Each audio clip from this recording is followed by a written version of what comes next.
이 채소 절대 드시지 마세요. 콩팥이 순식간에 망가집니다.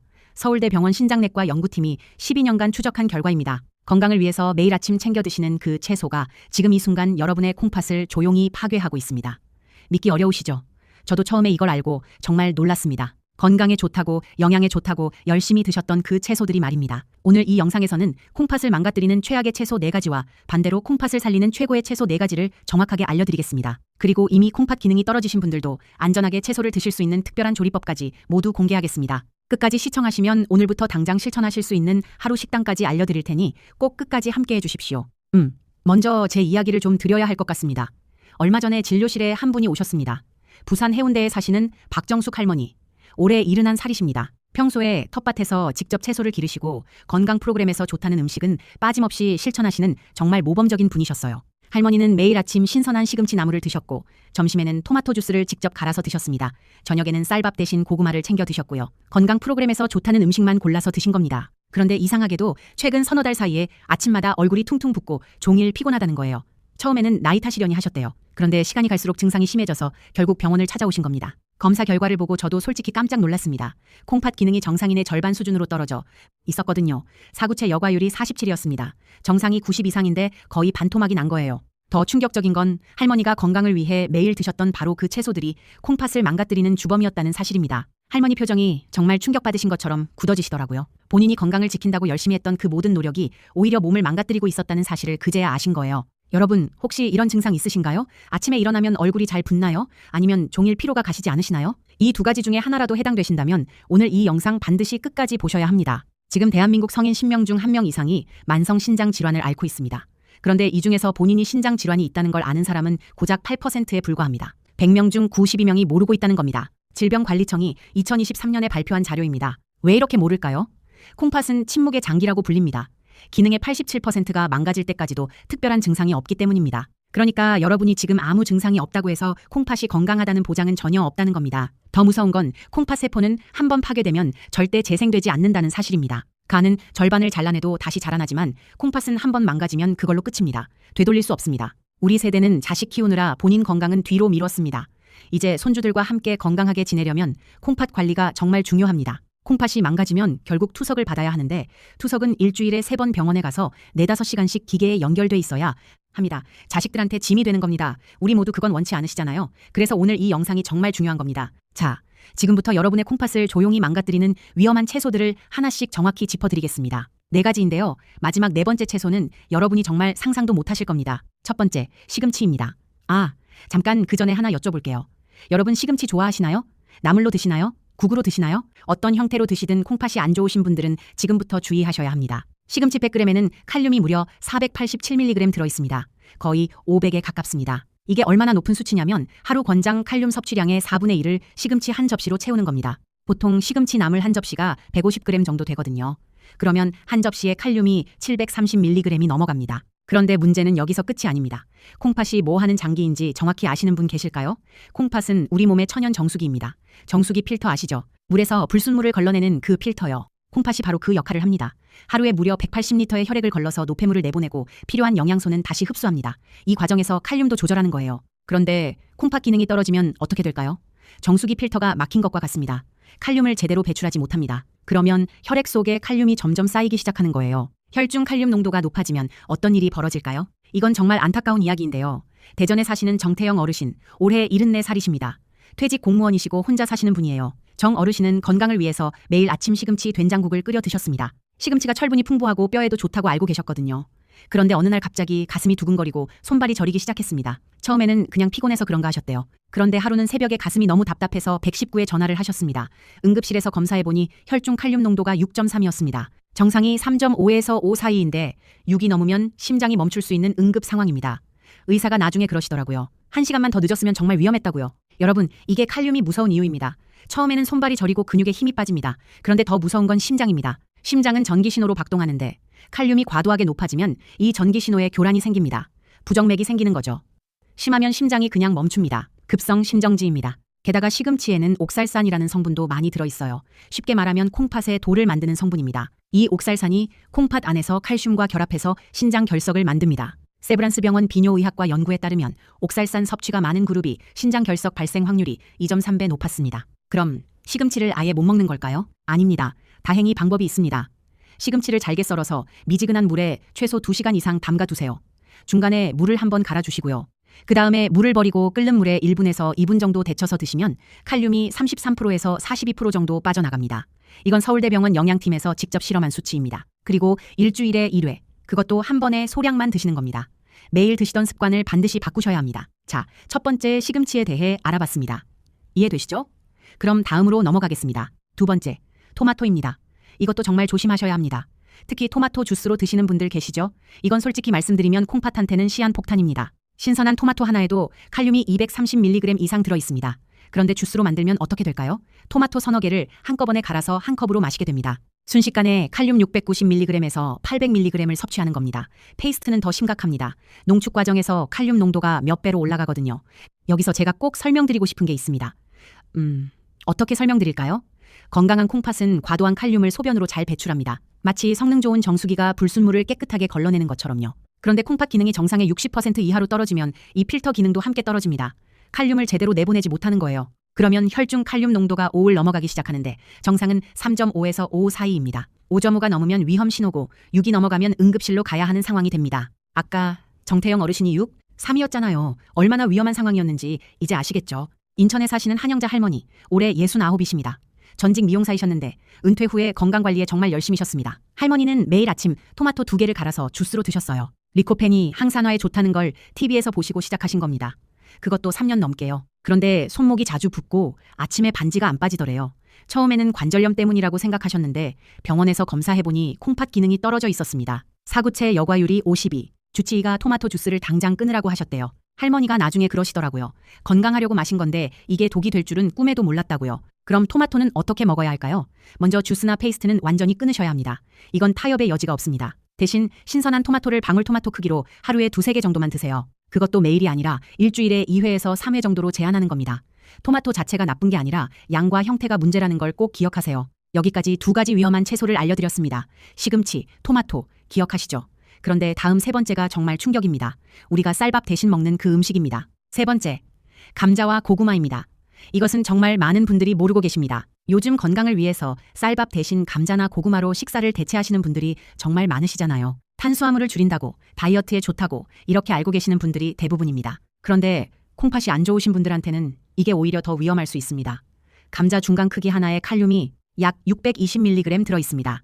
고구마는 더 높아서 710mg이 넘어갑니다. 여러분, 잠깐 계산을 해볼까요? 감자 2개를 한 끼에 드시면 칼륨이 1, 240mg입니다. 고구마 2개를 드시면 1, 420mg이 넘습니다. 하루 권장 칼륨 섭취량이 콩팥 질환자 기준으로 2.0mg 정도입니다. 그런데 한 끼에 1, 400mg을 드시면 나머지 2끼는 뭘 드셔야 할까요? 사실상 불가능한 겁니다. 물만 드셔야 합니다. 국민건강보험공단의 2022년 자료를 보면 50대 이후 만성신장 질환자 중에서 감자나 고구마를 주식으로 드시는 분들의 콩팥 기능 악화 속도가 그렇지 않은 분들보다 1.8배 빨랐다는 결과가 있습니다. 제가 진료하는 환자분 중에 이런 분이 계셨습니다. 서울 마포에 사시는 김철수 어르신, 올해 65이십니다. 퇴직 회사원이시고 골프를 정말 좋아하시는 분이에요. 김 어르신은 퇴직 후에 건강관리를 시작하셨는데 TV에서 고구마가 다이어트에 좋다는 걸 보시고 매일 저녁 쌀밥 대신 고구마 2개를 드셨습니다. 6개월 정도 지나니까 체중은 좀 줄었어요. 그런데 이상하게 소변색이 점점 진해지고 거품이 나기 시작한 겁니다. 아, 잠깐. 소변에 거품이 난다는 게 뭔 뜻인지 아시나요? 소변에 거품이 많이 나면 단백뇨일 가능성이 높습니다. 콩팥이 망가지면서 단백질이 소변으로 새어나오는 겁니다. 김 어르신이 병원에 오셨을 때 사구체 여과율이 54였습니다. 이미 콩팥 기능이 상당히 떨어져 있었던 거예요. 고구마만의 문제는 아니었겠지만 매일 저녁 고구마 2개씩 드신 게 콩팥에 큰 부담을 준 건 확실합니다. 게다가 감자나 고구마를 쪄서 드시면 칼륨이 그대로 남아있어요. 이게 핵심입니다. 찌는 건 안 됩니다. 그럼 감자와 고구마는 어떻게 먹어야 할까요? 다행히 방법이 있습니다. 먼저 감자나 고구마를 얇게 썰어서 찬물에 최소 3시간 이상 담가두세요. 얇게 써는 게 중요합니다. 두꺼우면 칼륨이 잘 안 빠지거든요. 중간에 물을 한번 갈아주시고요. 그 다음에 끓는 물에 삶아서 드시면 칼륨이 48% 가까이 빠집니다. 삼성 서울병원 영양팀에서 실험한 수치입니다. 단, 찌는 건 절대 안 됩니다. 반드시 삶으셔야 해요. 찌면 수증기만 올라오니까 칼륨이 빠져나갈 곳이 없거든요. 삶으면 칼륨이 물로 빠져나갑니다. 그 삶은 물은 절대 사용하지 마시고 버리세요. 그리고 주식으로 드시지 마시고 일주일에 1회 정도 간식처럼 소량만 드세요. 한 번에 작은 크기 반 개 정도가 적당합니다. 쌀밥을 완전히 끊을 필요는 없습니다. 오히려 쌀밥이 칼륨이 낮아서 콩팥 환자분들한테는 더 안전합니다. 자, 세 번째 감자와 고구마까지 알아봤습니다. 여기까지 정리하면 시금치, 토마토, 감자와 고구마 이 세 가지가 콩팥을 위협하는 채소들입니다. 그런데 네 번째가 남았죠? 이게 진짜 충격입니다. 네 번째, 아보카도입니다. 요즘 건강식의 대명사로 불리는 바로 그 아보카도입니다. 여러분 주변에 아보카도 좋아하시는 분 계시죠? 혹시 본인이 즐겨 드시나요? 아니면 자녀분이 건강에 좋다고 사다 주시나요? 어느 쪽이든 콩팥이 안 좋으신 분이라면 지금부터 정말 주의하셔야 합니다. 아보카도 하나에 칼륨이 무려 728mg에서 900mg까지 들어있습니다. 단일 식품 중에서 칼륨 함량이 최고 수준입니다. 바나나보다 거의 2배 높습니다. 바나나가 칼륨 많다고 유명하잖아요. 그 바나나보다 아보카도가 훨씬 더 높습니다. 좋은 지방이 많다, 심혈관에 좋다. 이런 얘기 많이 들으셨을 겁니다. 맞습니다. 건강한 사람한테는 좋은 음식이에요. 그건 부정하지 않겠습니다. 그런데 콩팥 기능이 떨어진 분한테는 시한폭탄입니다. 아보카도 샐러드 한 그릇에 아보카도 반 개만 들어가도 칼륨이 400mg이 넘어갑니다. 여기에 토마토 조금, 양파 조금 더하면 한 끼에 칼륨 0mg 넘게 드시는 겁니다. 그 한 끼가 하루 허용량의 절반을 넘기는 거예요. 대한신장학회에서 2023년에 발표한 가이드라인에서도 사구체 여과율 60 미만인 환자에게 아보카도 섭취를 제한하도록 권고하고 있습니다. 그럼 아보카도는 어떻게 먹어야 할까요? 솔직히 말씀드리겠습니다. 콩팥 기능이 정상의 60% 이하로 떨어지신 분들은 아보카도를 드시지 않는 게 가장 안전합니다. 꼭 드시고 싶으시다면 한 달에 1회 아보카도 4분의 1 크기 정도만 샐러드에 조금 섞어서 드세요. 그 이상은 위험합니다. 비싼 음식이기도 하니 안 드시면 돈도 아끼시는 겁니다. 자, 여기까지 콩팥을 망가뜨리는 4가지 위험한 채소를 모두 알려드렸습니다. 다시 한번 정리해 드릴게요. 첫째, 시금치, 칼륨 487mg, 옥살산까지 있어서 신장 결석 위험. 둘째, 토마토, 특히 주스와 페이스트가 위험. 칼륨이 몇 배로 농축. 셋째, 감자와 고구마, 주식으로 드시면 한 끼에 칼륨 폭탄. 넷째, 아보카도, 단일 식품 중 칼륨 최고 수준. 콩팥 환자는 피하는 게 안전. 이 4가지 꼭 기억하셔야 합니다. 그런데 여러분, 여기서 오해하시면 안 되는 게 있습니다. 무조건 채소를 안 먹으라는 게 아닙니다. 채소를 안 먹으면 비타민, 미네랄, 식이섬유가 부족해져서 오히려 건강이 더 나빠집니다. 변비도 생기고 면역력도 떨어지죠. 중요한 건 어떤 채소를 어떻게 먹느냐입니다. 그래서 지금부터 이야기가 확 바뀝니다. 걱정 마세요. 좋은 소식을 준비했습니다. 콩팥을 지키면서도 영양을 채울 수 있는 희망적인 채소들을 정확히 알려드리겠습니다. 서울아산병원 신장내과 이 교수님이 직접 추천하신 채소들입니다. 하나하나 알려드릴게요. 첫 번째로 추천드리는 채소는 오이입니다. 오이는 콩팥 환자분들의 가장 든든한 친구입니다. 매일 드셔도 됩니다. 오이 100g에 들어있는 칼륨은 약 147mg 정도입니다. 시금치가 487mg인 것과 비교하면 3분의 1도 안 되는 수준이죠. 정말 안전합니다. 게다가 오이는 수분 함량이 96% 이상입니다. 거의 물이에요. 그러니까 오이를 드시면 갈증도 해소되고 콩팥이 노폐물을 배출하는 데도 큰 도움이 됩니다. 여기서 중요한 걸 말씀드려야 합니다. 콩팥 환자분들은 수분 섭취가 정말 중요합니다. 물을 충분히 마셔야 노폐물이 제대로 배출되거든요. 그런데 물만 계속 마시기 힘드시잖아요. 특히 겨울에는 찬물 마시기가 정말 괴롭죠. 그럴 때 오이를 드시면 수분도 보충되고 포만감도 생기고 칼륨 걱정도 없습니다. 일석삼조입니다. 오이는 생으로 드셔도 되고 오이 냉국으로 드셔도 됩니다. 된장 풀어서 끓이면 맛있잖아요. 여름에는 오이를 얇게 썰어서 식초에 살짝 절여서 드시면 입맛도 살아나고 정말 좋습니다. 하루에 오이 1개 정도는 안심하고 드셔도 됩니다. 돈도 안 들고 마트 어디서나 구할 수 있으니까요. 청주에 사시는 장순옥 할머니, 올해 72살이십니다. 고혈압 10년째 약을 드시고 계신 분이에요. 장할머니는 제가 오이를 추천해드린 후로 매일 아침 오이 냉국을 드시기 시작하셨습니다. 2달쯤 되니까 아침에 얼굴 붓는 게 눈에 띄게 줄었다고 하시더라고요. 할머니가 이러시는 거예요. 이렇게 쉬운 방법이 있는데 왜 진작 몰랐냐고요. 두 번째로 추천드리는 채소는 양배추입니다. 양배추도 매일 드셔도 됩니다. 안심하세요. 양배추 100g에 들어있는 칼륨은 약 170mg 정도입니다. 이것도 저칼륨 채소에 속하죠. 그런데 양배추의 진짜 장점은 칼륨이 낮다는 것만이 아닙니다. 양배추에는 비타민 U라는 아주 특별한 성분이 들어있어요. 이게 뭐냐면 위 점막을 보호하고 염증을 가라앉히는 효과가 있는 성분입니다. 콩팥 환자분들은 약을 많이 드시잖아요. 혈압약, 당뇨약, 콜레스테롤 약 등등 이런 약들이 위에 부담을 줍니다. 그래서 소화가 안 되고 속이 쓰린 분들이 정말 많으세요. 그럴 때 양배추를 꾸준히 드시면 위 건강도 함께 챙길 수 있습니다. 콩팥도 지키고 위도 지키고 이게 바로 양배추의 힘입니다. 하버드 의과대학 영양학과 연구팀이 발표한 논문에서도 양배추를 신장질환자에게 가장 안전하고 유익한 채소 중 하나로 꼽았습니다. 양배추는 생으로 샐러드로 드셔도 되고 살짝 데쳐서 쌈으로 드셔도 됩니다. 양배추즙도 괜찮은데 이때 주의할 점이 있습니다. 양배추만 갈아서 드세요. 사과나 바나나 같은 과일을 섞으면 칼륨이 확 올라갈 수 있으니까요. 하루에 양배추 100g에서 150g 정도 드시면 적당합니다. 집에 있는 양배추 잎사귀 서너 장이면 됩니다. 자, 오이와 양배추에 대해 알아봤습니다. 2가지 더 남았습니다. 세 번째와 네 번째 추천 채소는 여러분이 이미 집에 갖고 계실 겁니다. 세 번째로 추천드리는 채소는 당근입니다. 당근도 안심하고 드실 수 있습니다. 당근 100g에 들어있는 칼륨은 약 320mg 정도입니다.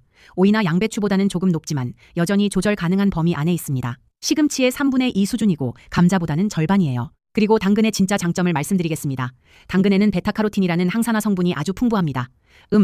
베타카로틴이 뭐냐고요? 쉽게 설명드릴게요. 우리 몸 안에는 활성산소라는 나쁜 물질이 있습니다. 이 활성산소는 마치 몸 안의 녹 같은 거예요. 쇠가 녹슬면 약해지잖아요? 활성산소도 마찬가지로 우리 혈관을 손상시키고 세포를 늙게 만듭니다. 콩팥 기능이 떨어지면 이 활성산소가 더 많이 쌓입니다. 정상적으로 배출이 안 되니까요. 베타카로틴은 이런 활성산소를 제거하는 역할을 합니다. 녹을 벗겨내는 거예요. 게다가 베타카로틴은 우리 몸에서 비타민 A로 바뀌어서 면역력을 높여줍니다. 콩팥이 약한 분들은 면역력도 함께 떨어지거든요. 그래서 당근이 더 중요한 겁니다. 당근은 생으로 드시는 것보다 익혀서 드시는 게 훨씬 좋습니다. 왜냐하면 베타카로틴은 기름과 함께 가열하면 흡수율이 3배 가까이 높아지거든요. 이건 서울대학교 식품영양학과에서 발표한 연구 결과입니다. 당근을 얇게 썰어서 올리브유에 살짝 볶아서 드세요. 들기름이나 참기름도 괜찮습니다. 기름 한 숟가락이면 충분합니다. 하루에 당근 반 개에서 1개 정도가 적당합니다. 울산에 사시는 임경자 할머니, 올해 68이십니다. 위장이 안 좋으신 분인데 당근볶음을 꾸준히 드신 후로 소화도 좋아지시고 피부색도 밝아지셨다고 하시더라고요. 당근의 베타카로틴이 피부 건강에도 도움을 주거든요. 할머니가 이웃들한테 자랑을 하셨대요. 뭘 했길래 이렇게 젊어 보이냐고 물어본다고요. 어깨 통증 이제 더 이상 참지 마세요. 저는 수년간 어깨 통증으로 인해서 잠 못 들었어요. 이제 점점 일상생활도 망가지고 있었습니다. 그러다 도저히 안 되겠다 싶어서 이곳을 방문하게 됐어요. 진작 올 걸 그랬어요. 10분 만에 통증 원인을 알게 되었고 양 한방 전문 선생님들이 치료 방법과 치료가 필요한지 명확히 알려주시니까 더 믿음이 가더라고요. 당일 바로 검진받고 다행히 수술 없이 비수술로 치료로 진행할 수 있어서 빠르게 치료할 수 있었어요. 치료 후에는 정말 거짓말처럼 편해졌어요. 그날 밤부터 통증이 확 줄었고 며칠 지나니까 평소처럼 일상생활을 할 수 있겠더라고요. 이제는 다시 예전처럼 푹 잘 수 있고 팔을 들어 올리는 것도 자유롭고요. 만약 저처럼 어깨 때문에 힘들어하는 분이 있다면 꼭 이곳을 방문하라고 말씀드리고 싶어요.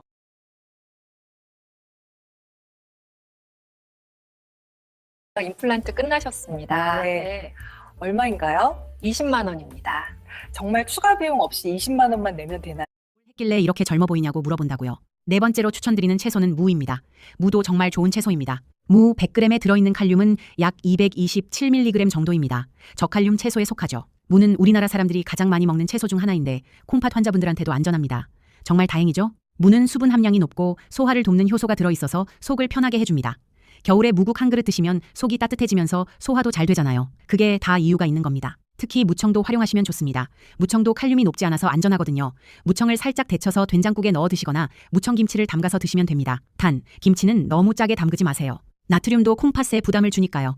나트륨도 칼륨만큼 콩팥에 적입니다. 이건 꼭 기억하세요. 무는 국으로 끓여서 드셔도 되고 무나물로 만들어서 드셔도 됩니다. 겨울에는 무를 얇게 썰어서 동치미를 담가서 드시면 정말 좋습니다. 하루에 무 100g에서 150g 정도 드시면 적당합니다. 자, 4가지 추천 채소를 모두 알려드렸습니다.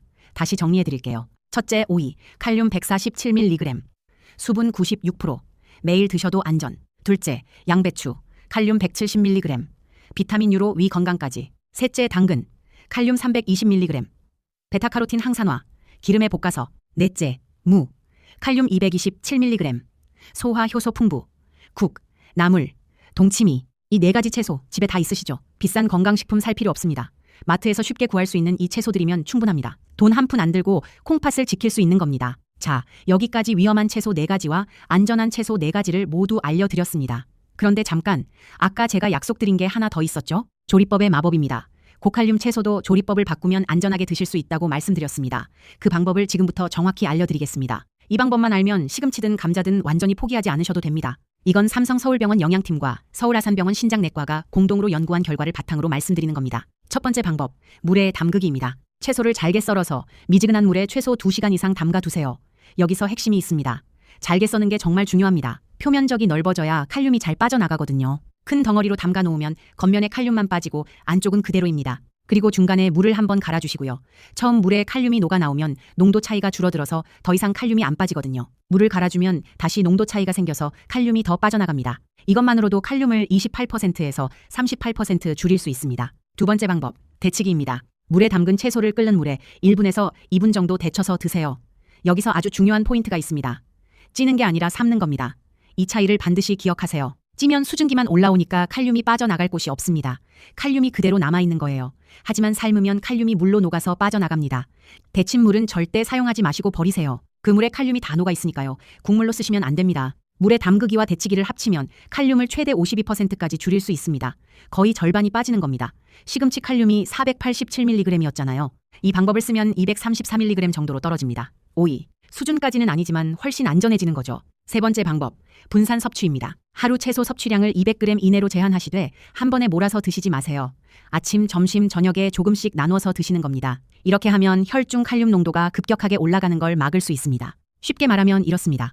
수도꼭지에서 물이 갑자기 콸콸 쏟아지면 하수구가 막히잖아요. 하지만 조금씩 흘려보내면 하수구가 잘 처리할 수 있죠. 콩팥도 마찬가지입니다. 한꺼번에 많은 칼륨이 들어오면 처리하지 못하지만 조금씩 들어오면 그나마 남아있는 콩팥 기능으로 처리할 수 있습니다. 이 세 가지 조리법. 어렵지 않죠? 잘게 썰어서 물에 담그고 끓는 물에 데치고 나눠서 먹는다. 이것만 기억하시면 됩니다. 박정숙 할머니, 아까 처음에 말씀드린 부산의 그 할머니 기억하시죠? 할머니는 제가 알려드린 이 방법들을 그대로 실천하셨습니다. 시금치 대신 양배추로, 토마토 주스 대신 오이 냉국으로, 고구마 대신 무나물로 바꾸신 거예요. 그리고 가끔 시금치가 드시고 싶을 때는 반드시 물에 담갔다가 데쳐서 소량만 드셨습니다. 3개월 뒤에 할머니가 다시 오셨을 때 검사 수치가 눈에 띄게 좋아져 있었습니다. 사구체 여과율이 47에서 53으로 올라갔습니다. 혈중 칼륨 농도도 정상 범위로 돌아왔고 부종도 많이 빠지셨어요. 아침에 얼굴이 안 붓는다고 정말 좋아하시더라고요. 무엇보다 할머니 표정이 밝아지셨습니다. 이제 뭘 먹어야 할지 알겠다고 희망이 생겼다고 하시더라고요. 텃밭에서 시금치 대신 양배추와 오이를 심으셨대요. 손주들이 놀러오면 할머니가 직접 기른 오이를 따서 같이 먹는다고 하시면서 정말 행복한 표정을 지으시더라고요. 여러분, 이게 바로 식단의 힘입니다. 콩팥 질환은 완치가 어렵습니다. 하지만 식단 관리만 제대로 하셔도 진행을 늦출 수 있고 지금 남아있는 콩팥 기능을 최대한 오래 보존할 수 있습니다. 자, 여러분, 지금까지 어떤 채소가 위험하고 어떤 채소가 안전한지 그리고 조리법까지 다 알려드렸습니다. 그런데 머릿속으로는 이해가 되는데 막상 집에 가면 어떻게 실천해야 할지 막막하시죠? 그래서 지금부터는 여러분이 당장 오늘부터 따라하실 수 있는 구체적인 하루 식단을 알려드리겠습니다. 종이와 펜 준비하실 분은 잠깐 준비해주세요. 먼저 아침입니다.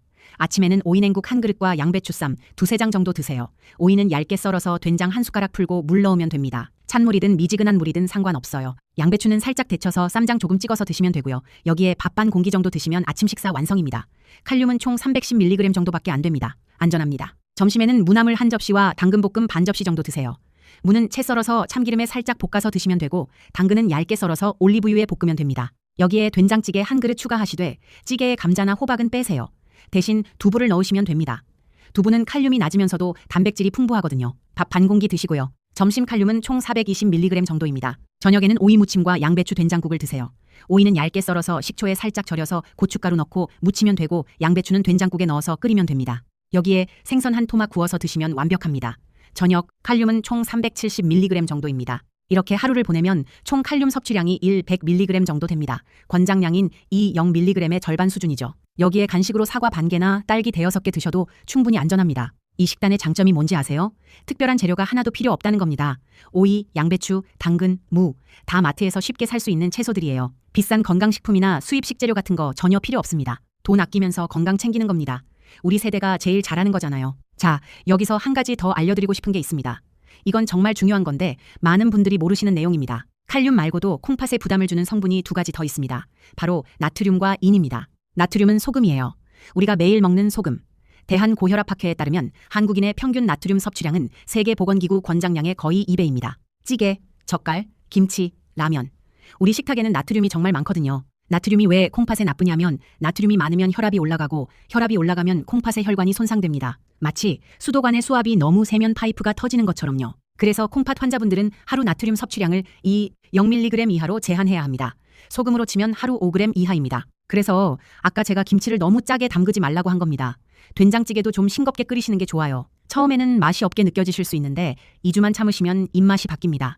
진짜예요. 서울대병원 연구에서도 저염식을 2주간 지속하면 미각이 적응해서 싱거운 음식도 맛있게 느끼게 된다는 결과가 있습니다. 이는 가공식품에 많이 들어있습니다. 햄, 소시지, 라면, 과자, 탄산음료 이런 가공식품에 인산염이라는 형태로 들어있어요. 인이 과하면 뼈에서 칼슘이 빠져나와서 골다공증이 오고 혈관에 칼슘이 쌓여서 동맥경화가 생깁니다. 콩팥 환자분들은 인 배출 능력도 떨어지기 때문에 가공식품을 줄이시는 게 정말 중요합니다. 정리하면 콩팥을 지키는 세 가지 원칙입니다. 첫째, 칼륨 조절. 둘째, 나트륨 줄이기. 셋째, 가공식품 피하기. 이 세 가지만 기억하시면 됩니다. 자, 이제 여러분이 가장 궁금해하시는 질문들의 답변을 드리겠습니다. 진료실에서 환자분들이 가장 많이 물어보시는 질문들입니다. 첫 번째 질문입니다. 콩팥이 건강한 사람도 고칼륨 채소를 피해야 하나요? 아닙니다. 콩팥이 건강하신 분들은 시금치든 토마토든 아보카도든 마음껏 드셔도 됩니다. 건강한 콩팥은 칼륨을 완벽하게 조절할 수 있거든요. 오히려 칼륨이 풍부한 채소가 혈압을 낮추고 심혈관 건강에 도움이 됩니다. 문제는 콩팥 기능이 떨어진 분들입니다. 구체적으로 말씀드리면 사구체 여과율이 60 미만이거나 소변 검사에서 단백뇨가 나오시는 분들은 고칼륨 채소를 조심하셔야 합니다. 여러분, 본인의 콩팥 기능을 모르신다면 병원에서 간단한 혈액 검사 하나면 바로 알 수 있습니다. 크레아티닌이라는 수치를 보면 됩니다. 이 검사는 보통 건강검진에 포함되어 있어요. 그런데 검진 결과서를 받아보시고 그냥 넘기시는 분들이 많으시거든요. 꼭 크레아티닌 수치와 사구체 여과율을 확인해 보세요. 두 번째 질문입니다. 채소를 아예 안 먹는 게 더 안전하지 않나요? 절대 아닙니다. 이건 정말 위험한 생각입니다. 채소를 안 먹으면 비타민과 미네랄이 부족해져서 오히려 건강이 더 나빠집니다. 변비도 생기고 면역력도 떨어지죠. 식이섬유가 없으면 장내 세균 환경도 나빠지고 그게 결국 콩팥에도 악영향을 미칩니다. 대한신장학회 가이드라인에서도 채소 섭취를 완전히 중단하는 것은 권고하지 않습니다. 종류를 선택하고 양을 조절하라는 거지 안 먹으라는 게 아닙니다. 오늘 제가 알려드린 저칼륨 채소들, 오이, 양배추, 당근, 무, 이 4가지는 안심하고 드시면 됩니다. 세 번째 질문입니다. 과일도 채소처럼 칼륨이 높나요? 네, 맞습니다. 특히 바나나, 참외, 멜론, 키위, 오렌지 같은 과일들은 칼륨이 아주 높습니다. 바나나 하나에 칼륨이 422mg이 넘게 들어있거든요. 그럼 과일은 어떻게 먹어야 할까요? 사과와 배는 비교적 칼륨이 낮은 편입니다. 사과 100g에 칼륨이 107mg 정도예요. 하루에 사과 반 개나 배 4분의 1 정도는 드셔도 됩니다. 딸기나 블루베리 같은 베리류도 괜찮습니다. 하루에 딸기 5개에서 7개 정도는 안전합니다. 당뇨 있으신 분들 그 하루 종일 피곤하다면 1년 안에 응급실 갈 가능성이 90% 이상입니다. 이 피로가 안 사라진다는 건요, 이미 혈당 조절력이 약해졌다는 거예요. 이게 이제 시간이 지나면 시력에도 영향을 줘요. 눈 미세혈관까지 막아버려서 흐릿한 눈으로 살아야 해요, 평생. 그래서 제가 거의 강요하듯 먹으라고 하는 게 이 삼성제약 혈당 눈 건강 솔루션 골드예요. 이거 딱 2주만 섭취해도 피로가 사라지고 몸이 개운해져요. 여기에 바나바잎, 코엔자임 Q10, 마리골드꽃, 은행잎 성분이 다 들어있거든요. 게다가 혈당과 눈에 좋은 프리미엄 부원료 14종까지 함께 들어있어요. 실제 후기 들어보면 한 달 만에 높은 혈당과 혈압이 확 낮아지고 침침했던 눈이 맑아졌대요. 진짜 이게 사실 하루 한 알로 이런 효과 보는 게 말도 안 되거든요. 그래서 식약처로부터 안정성과 기능성도 인정받은 거예요. 하루 한 알로 간편하게 혈당과 눈을 한 번에 관리할 수 있으니까 고민이신 분들 맨날 병원 가고 영양제 챙겨 먹지 말고 그냥 이거 딱 한 달만 드셔보세요.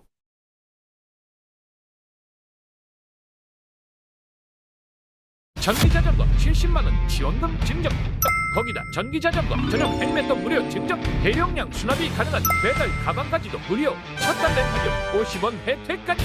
비아지오 전기자전거 70만원 상당의 지원금 혜택, 지금 빨리 신청하세요. 걷기에는 멀고 또 차 타고 가자니 애매한 거리, 관절에 무리를 주는 운동 대신 500W 전기 모터로 관절의 부담을 덜고 오르막길도 평지처럼 힘있게, 서울대 출신 연예인 서경석의 스마트한 선택.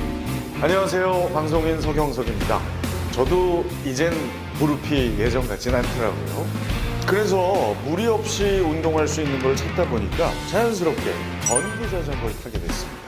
전기 모터 덕분에 너무 힘들지도 않고 가볍게 땀도 나고 출퇴근하면서 자연스러운 운동이 되는 느낌이어서 정말 좋아요.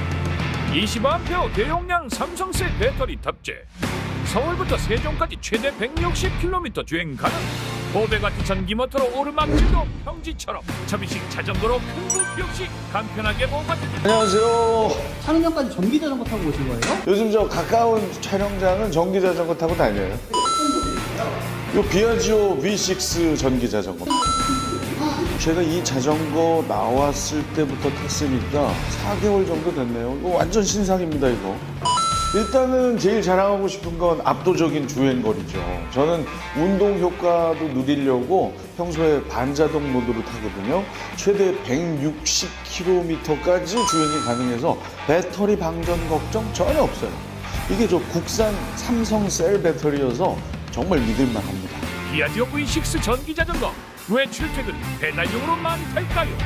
직장인 평균 교통비 대비 합리적인 가격, 저가형이 아닌 믿을 수 있는 삼성셀 배터리 탑재.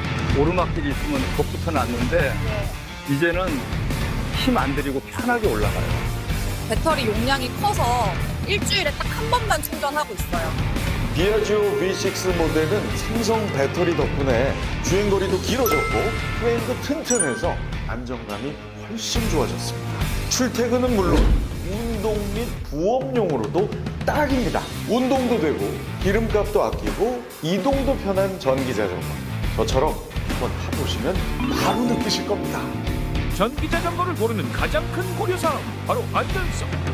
저가형 배터리, 로 배터리의 전압 온도 등을 자동으로 관리해주는 EMS 시스템까지 탑재. 거기에 프리미엄 유압식 디스크 브레이크로 미끄러운 길에서도 언제나 밀림없는 제동력. 이중 서스펜션으로 충격을 이중으로 흡수. 풀 LED 전조등으로 야간에도 안전하게. 방향지시 등이 추가된 후미 등으로 진로 변경 시 안전하게 주행 가능. IPO 14 방수방기 등급으로 가벼운 비가 내려도 무리 없이 주행 가능. 보관 걱정 더 이상 노. 2단 폴딩으로 차트로크, 현관 등에 간편하게 보관하세요. 20A 대용량 삼성셀 배터리 탑재. 서울부터 세종까지 최대 160km 주행 가능. 서울대 출신 연예인 서경석의 스마트한 선택. 많은 사람들이 비아지오 전기자전거를 선택하는 이유. 하나, 본사 전용 렌탈 서비스로 부담은 낮추고 혜택은 더하고. 둘, 본사에서 출고되어 집까지 안전 배송. 셋, 서울에서 제주까지 전국 AES 협력점 운영. 전기자전거 70만원 지원금 증정. 거기다 전기자전거 전용 100m 무료 충전, 대용량 수납이 가능한 매달 가방까지도 무료. 첫달 렌탈료 50원 혜택까지. 비아지오 전기자전거 70만 원 상당의 지원금 혜택. 지금 빨리 신청하세요.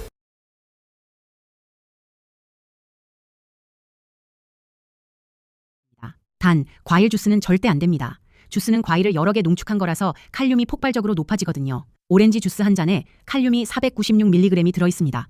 오렌지 한 개보다 주스 한 잔이 칼륨이 훨씬 높은 겁니다. 네 번째 질문입니다. 물은 얼마나 마셔야 하나요? 이건 콩팥 기능 상태에 따라 다릅니다.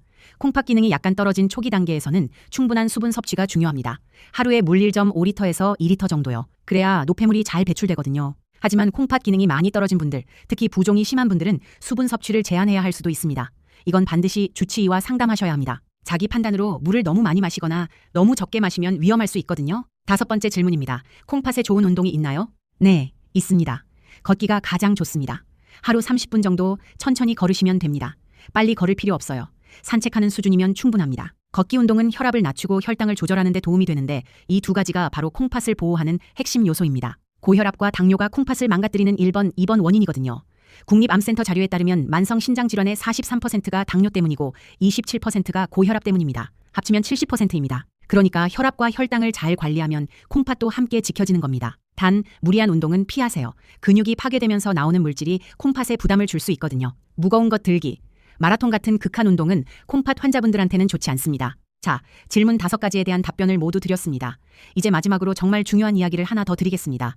여러분, 콩팥 나이라는 걸 아시나요? 우리 피부에도 피부 나이가 있고 혈관에도 혈관 나이가 있듯이 콩팥에도 콩팥 나이가 있습니다. 콩팥 나이를 알 수 있는 방법은 사구체 여과율 검사입니다.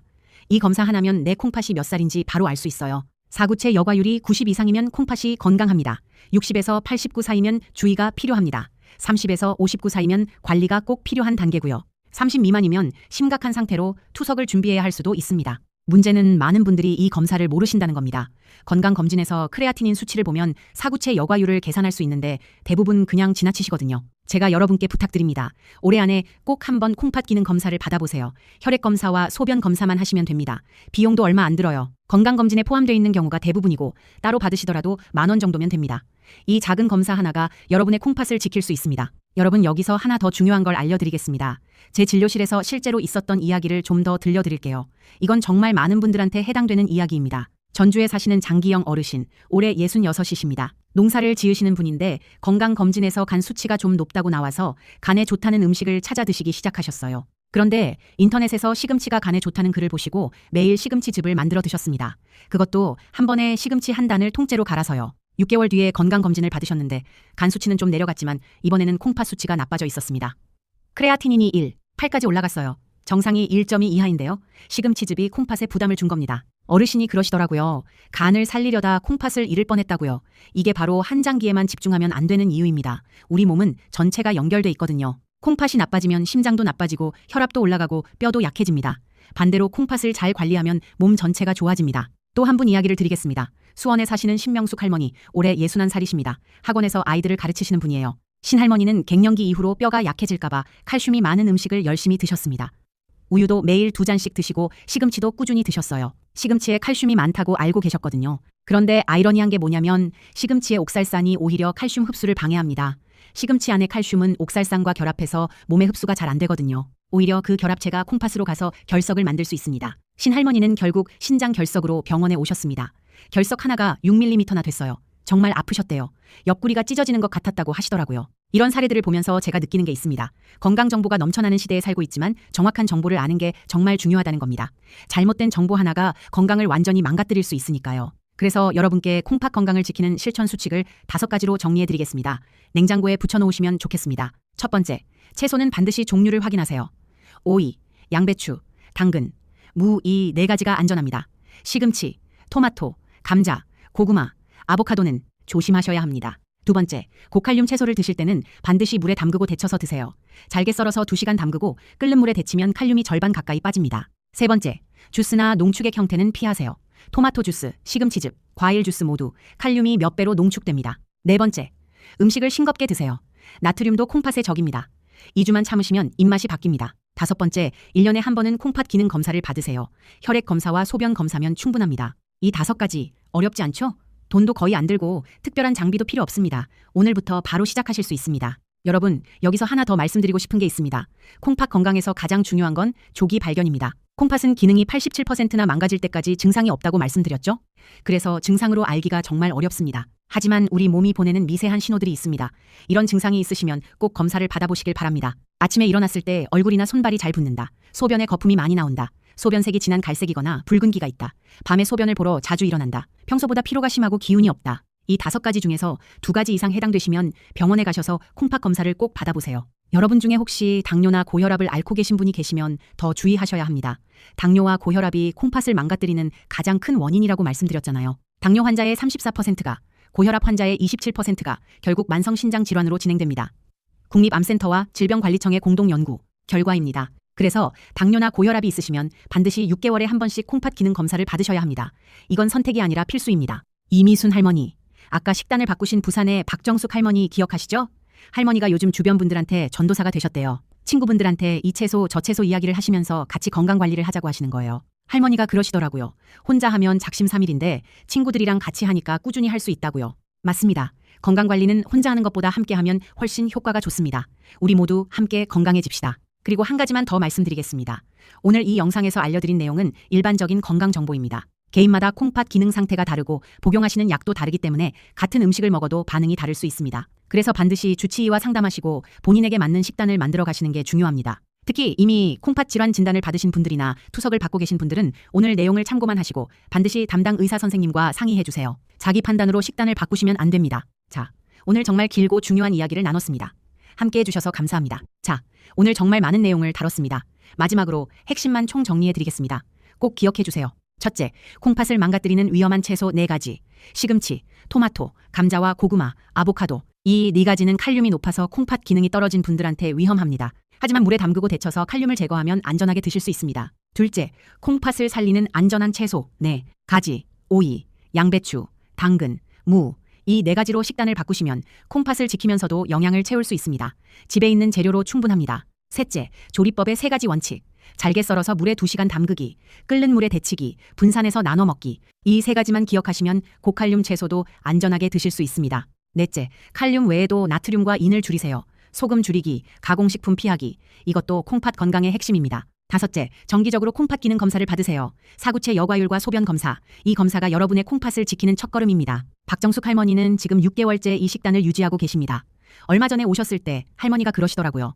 이제는 장을 볼 때도 자신감이 생기셨대요. 어떤 채소를 골라야 할지, 어떻게 조리해야 할지 정확히 아시니까요. 무엇보다 아침에 일어났을 때 얼굴이 안 붓고 하루 종일 활기차게 지낼 수 있다는 게 가장 좋으시다고 하셨습니다. 텃밭에서 손주들과 오이를 따면서 노는 게 요즘 가장 큰 행복이라고 하시더라고요. 김철수 어르신도 고구마를 끊고 제가 알려드린 식단으로 바꾸신 후로 소변 거품이 많이 줄었다고 하셨습니다. 다시 골프도 즐기시고 계세요. 한영자 할머니도 토마토 주스를 끊고 양배추 즙으로 바꾸신 후로 손목 붓기가 많이 빠지셨대요. 이제 반지도 잘 빠진다고 웃으시면서 말씀하시더라고요. 여러분, 우리 세대는 어려운 시절을 이겨낸 강한 세대입니다. 자식 키우느라 내 건강은 뒤로 미뤄왔습니다.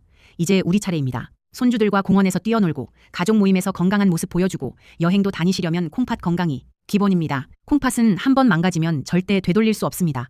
하지만 지금부터라도 제대로 관리하시면 지금 남아있는 콩팥 기능을 최대한 오래 보존하실 수 있습니다. 오늘 알려드린 내용 어렵지 않습니다. 오이, 양배추, 당근, 무. 이 4가지 채소만 기억하세요. 그리고 물에 담그고 데치는 조리법만 실천하세요. 오늘 영상이 도움이 되셨다면 좋아요와 구독 부탁드립니다. 여러분의 클릭 한 번이 더 많은 분들께 이 중요한 정보를 전하는데 큰 힘이 됩니다. 그리고 주변에 콩팥이 안 좋으신 분들, 당뇨나 고혈압으로 고생하시는 분들께 이 영상을 꼭 공유해주세요. 한 분의 콩팥이라도 더 지킬 수 있다면 그것만으로도 이 영상은 가치가 있습니다. 댓글에 여러분의 경험이나 궁금한 점도 남겨주세요. 서로 응원하고 격려하면서 함께 건강해집시다.